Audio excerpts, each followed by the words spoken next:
আজকে ভিডিও চলে এসেছে, দেখেছো? হ্যাঁ, গতদিন পায়ের এক্সরে পায়ের এক্সরে পায়ের এক্সরে, ছেলে হাঁটুতে ব্যথা, পায়ের এক্সরে করতে লাগবে, গ্রোথ পেন, অনেক কিছু বলেছে, তাই তো?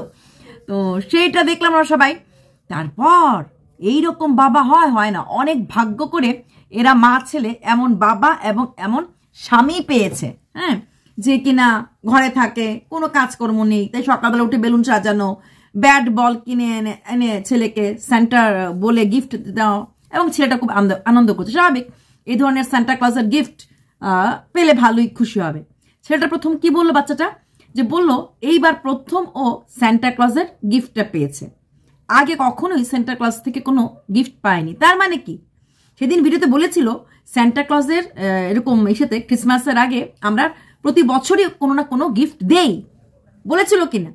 বাচ্চাটা বলল এইবার প্রথম আমি গিফট পেয়েছি। ময়না কথা কয় না, আর কত মিথ্যা বলবে ও ময়না, কত মিথ্যা বলবে? তাহলে কে ধরতো কেন? তোকে গত বছর গিফট দেয়নি স্যান্টা? তোকে গত বছর গাড়িটা দেয়নি? এর আগের বছর দেয়নি? ঠিক ধরতো।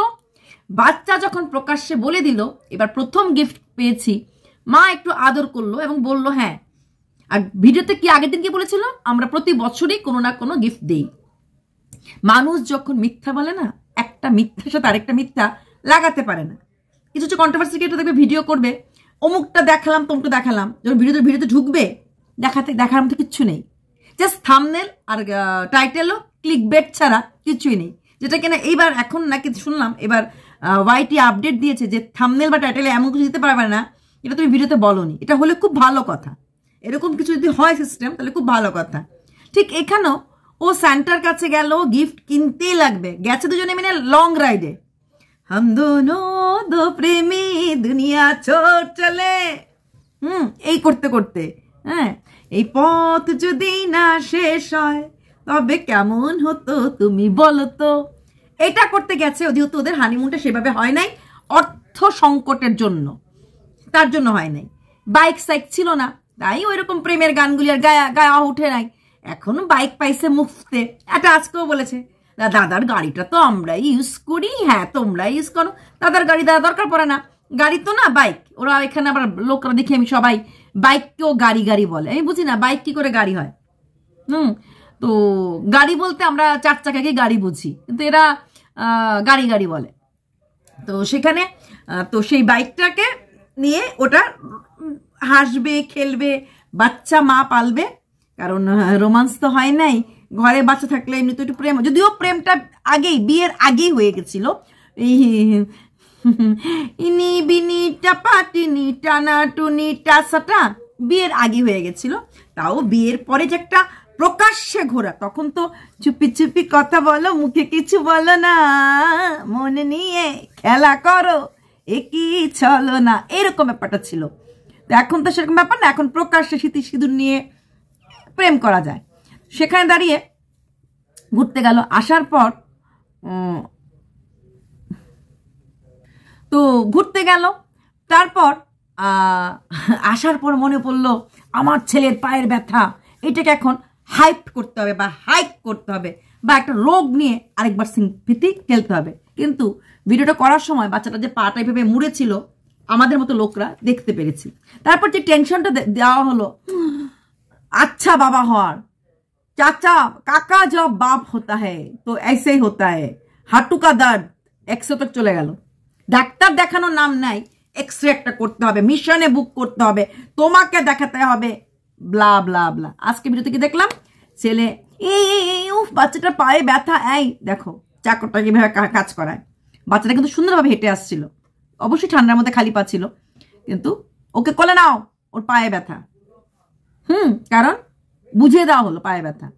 একটু পরে সেই বাচ্চাটাকে বললো তোমার পাটা ঠিক করতে হবে, রাত্রেবেলা কেঁদেছে। ঠিক রাত্রেবেলা এইভাবে কিন্তু ও চেন্নাই থেকে আসার পরও কাঁদতো, তারপরে আবার ভিডিও করতো 16 মিনিট 23 সেকেন্ডের। তো সেই পাটা যখন কাঁদছিল, সেই পাটা ধরে ধরে কিন্তু ব্যাট বল, হ্যাঁ, বাচ্চা আবার বলে দিল, ক্লারিফিকেশন দিয়ে দিল যে মা বলেছে যখন দৌড়ায় তখন মনে হয় না ব্যথা আছে, যখন বসে তখন মনে হয় ব্যথা আছে। বাচ্চারা এরকমই হয়, হাঁটবে, পড়বে, ব্যথা পাবে, উঠে দাঁড়াবে। হাঁটিতে শিখে না কেউ, না খেলে আছাড়। তো সেখানে বাচ্চা ব্যথা পাবে, সে ব্যথাটা যেন অস্বাভাবিক না হয় সেটাই। ব্যথাটাকে হাইপ করার কারণ একটাই হচ্ছে সো দ্যাট রোগ নিয়ে আবার সিম্পেথি। বাচ্চাটা তো শোনা বাচ্চা, বাচ্চাটা তো কোনো দোষ নেই, বাচ্চাটা তো কোনো ভুল নেই, মা বাবার ভুলের শিকার এই বাচ্চাটা, তার তো কোনো ভুল নেই, সে তো গোপাল ঠাকুর যাকে বলা হয়। সেখানে তারপর সকালে বাবা ফোন করেছে, মা ফোন করেছে, রান্নার দরকার নেই, নেমন্তন্ন, বাবা বাড়িতে নেমন্তন্ন।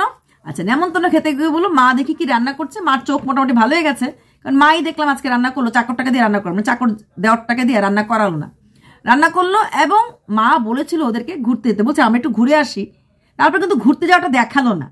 এখন ঘুরতে গেছে কি যায়নি এটা বুঝতে পারবো না, কারণ ওই জায়গাটাতে দেখায়নি। বললো যে না ঘুরতে যায়নি, আরাম করে 4 জনে মিলে বসেছিলাম, মা বলছিল 3 জনে মিলে ঘুরে আয়, তারপরে ঘুরতে গেলাম না, বাবা আসলো, 4 জনে মিলে বসলাম, এইভাবে পরিবারের সাথে বসাটা আমাদের খুব ভালো লাগে, পরিবারের সাথে বসাটা খুব ভালো লাগে। এই কথাগুলি বললো। ঘুরতে গেছে কি না যায়নি তো ভিডিওতে দেখায়নি, আমরা বলতে পারবো না, কিন্তু প্ল্যান ছিল। কেন জানি আমার মনে হচ্ছে এখানটা কিছু লুকিয়েছে, ওরা বোধহয় ঘুরতেই গেছে, আমার ভেতরটা বলছে ঘুরতেই গেছে। তারপর যেটা মূল কথা, ওদের একটা পুরী যাওয়ার প্ল্যান ওর বাবা করছিল। তারপর সেই যে শিলিগুড়ি থেকে দুর্গাপুর আসতে যে কষ্টটা হচ্ছিল, তার জন্য সেই প্ল্যানটা আর এগুলো না। তো কি করে বাবা মা এরকম একটা প্ল্যান করতে পারে, বা কি করে বাবা মা এইরকম একটা চিন্তাধারা মাথার মধ্যে আনতে পারে যাদের মেয়ে মরণাত্মক রোগে ভুগছে বা মরণের জায়গায় দাঁড়িয়ে আছে। বাবার বাড়ি থাকার সময় 15 দিন কিন্তু কষ্ট ছিল, সেটা বাবা দেখার পরও সচক্ষে সেই মেয়েকে নিয়ে পুরী যাওয়ার প্ল্যান কি করে করতে পারে। টিভি কেনার প্ল্যান চলছে, বাইক কেনার প্ল্যান চলছে, খাট ভালো কেনার প্ল্যান চলছে, মডিউলার কিচেন কেনার ভালো প্ল্যান চলছে, সাথে পুরী যাওয়ার প্ল্যানও। টাকা হাতে পেলে কি জানি বলে, নাপিত দেখলে কুনি নখ বাড়ে, টাকা হাতে পেলে কিভাবেই খরচ করতে লাগে। এই মেয়েটাই বলেছিল যখন সেপ্টেম্বর মাসে বাবা মা গেছিল, আমার বাবা কখনোই ছুটি নেয় না, আমার বাবা অফিস কামাই করতে একদমই নেই, সারা বছরই অফিসে যায়, বাবাকে ছুটি নেওয়ানোটা ভীষণ ভীষণ মানে মারাত্মক ব্যাপার। এমনকি কদিন আগে যখন বলছিল যে মেডিকেল আবার রিটেস্ট করাতে ফের কোনো জায়গাতে নতুন কোনো জায়গাতে যাবে, তখন বলছিল বাবা যাবে তো, বাবাকে তো যেতেই লাগবে, কিন্তু বাবা কি ছুটি নেবে? বাবা ছুটি নিতে চায় না। তাহলে যেই বাবা ছুটি নিতে চায় না, এই 2025-এ একবার ছুটি নিয়েছে, মেয়েকে নিয়ে চেন্নাই গেছে, বাপের কর্তব্য করেছে, সেই বাপ এখনই আবার ডিসেম্বরের লাস্টে যেতে রাজি হয়ে গেছিল, তাও পুরী, তাও অসুস্থ মেয়েকে নিয়ে, ডাক্তার দেখাতে না। এই মোমেন্টে ওদের কাছে প্রাইম ইম্পর্টেন্স কি হওয়া উচিত? রিটেস্ট, আবার গিয়ে ডাক্তার দেখানো, নাকি কোনো জায়গায় ঘুরতে যাওয়া। যেই মেয়ের নাকি ঠান্ডা লাগলে পরে লেবুলাইজার নিচ্ছিল 2 দিন আগে, সেই মেয়ে এখন পুরীতে গেলে ট্রেনেই যাবে, ফ্লাইটে যাবে না, সেখানে ঠান্ডা লাগার চান্স থাকবে। সব জায়গাতেই ঠান্ডা আছে, অবশ্যই পুরীর ঠান্ডাটা একটু কম, কারণ আমি জানুয়ারি মাসে গেছিলাম যখন, উড়িষ্যাতে ঠান্ডাটা অনেকটা কম। বিষয় আমি তখন শিলং থাকতাম, তো আমার তখন কমই লেগেছে বাইরের সব জায়গাতেই, বা স্টিল কোস্টাল এরিয়াতে ঠান্ডাটা একটু কম থাকে, ভুবনেশ্বর বলো চেন্নাই বলো ঠান্ডাটা কম থাকে অন্য জায়গার তুলনায়। সেখানে দাঁড়িয়ে মেয়েটা তো অসুস্থ, যেই মেয়ে নাকি কাঁথ হয়ে হাঁটে, যেই মেয়ে নাকি দুর্গাপুরে একটু ঘুরলে পরে শরীরটা খারাপ লাগে, সেই মেয়েকে নিয়ে পুরী যাওয়ার প্ল্যানিং হয়ে গেছিল, কোনো এক কারণবশত এটা ক্যান্সেল হয়ে গেছে। তাহলে এবার বুঝতে পারছো তো মেয়েটা কতটা অসুস্থ আর কতটা ওরা সিরিয়াস মেয়েকে ডাক্তার দেখানো, মেয়েকে টেস্ট করানো এবং মেয়েকে রিচেক করানো। হায় রে, একটু বিবেকে লাগে না যে মানুষদের এত ভালোবাসা পেয়েছি আর মানুষদেরকে আমরা এত ঠগিয়েছি? একটু কষ্ট হয় না? আত্মার মার সবচেয়ে বড় মার। পাপের ঘরা পূর্ণ হলে নাকি কিছুই রাখা যায় না। আর এই জগৎটা এখানেই শেষ না, মাত্র 32 বছর বয়স, 30-40 বছর বাঁচবে, যে কোনো সময় যে কোনো ভাবে প্রকোপ আসতে পারে। হসপিটালগুলিতে গেলে পরে দেখা যায় হুইল চেয়ার। আমি আজকেও একটা বড় হসপিটালে গেছিলাম, আমি দেখেছি বড় বড় হসপিটালে বড় বড় রোগীরা যায়, মানে বড় বড় রোগী মানে নানা রকম ডেঞ্জারাস রোগীরা যায়। ফর্টিস, মেদান্ত, এরকম এইমস, এসব জায়গায় গেলে পরে দেখা যায় মানুষের কি অবস্থা। হ্যাঁ, চেন্নাইয়ের অ্যাপেলো, বেলুর, নারায়ণা, ব্যাঙ্গালোর, ওগুলি গেলে দেখা যায়, বোঝা যায় মানুষের জীবনে কত কষ্ট। একটা বার মনে হয় না যে আমরা এত মিথ্যার উপরে দাঁড়িয়ে আছি। বাচ্চাটার পাটাতে কিছুই হয়নি, একটু বরফ একটু ভোলেনি, ওরা বাপ মারা এত কথা বলছিল, এক্সরে হ্যান ত্যান, ভোলেনি লাগিয়েছিল, দেখেছ? দেখনি। বাচ্চাটাকে পা ঝাড়া দিয়েছিল, আজকে যখন খাট থেকে নামে পা ব্যথা লপচাকে বলে বাচ্চাটাকে পা ঝাড়া দিয়ে নামতে নেমেছিল। বাচ্চার ঘর, আমি শুধু নাম বলা ঠিক না, একটা হোমিওপ্যাথি শুধু নাম বলেছে, ওই হোমিওপ্যাথি ওষুধটাও ঘরে নেই। আমাদের যখন বাচ্চারা এরকম বয়স ছিল, একটা হোমিওপ্যাথি বাক্স আমাদের কাছে থাকতো, এলোপ্যাথি ছাড়াও। অয়েন্টমেন্ট, একটা কোনো জেল কাটলে পরে লাগিয়ে দেওয়ার, যে ওষুধটা নাম বলে সেই ওষুধটা, এগুলি কমন একটা এরকম ফার্স্ট এড বক্সের মধ্যে থাকে, এখনো থাকে। এখন হোমিওপ্যাথিটা থাকে না, এলোপ্যাথি থাকে, কিন্তু সবাই বড় হয়ে গেছে। সেখানে বাচ্চার ঘর, এবং সেই ঘরে একটা, সেই বাড়িতে একটা কনস্ট্যান্ট পেশেন্ট আছে, তাদেরও ওষুধপত্র নিয়ে এতটাই অবহেলা এবং ওষুধপত্র নিয়ে সিরিয়াসনেস নাই। সত্যি প্রচন্ড অবাক লাগে, প্রচন্ড অবাক লাগে এইগুলি দেখলে পরে।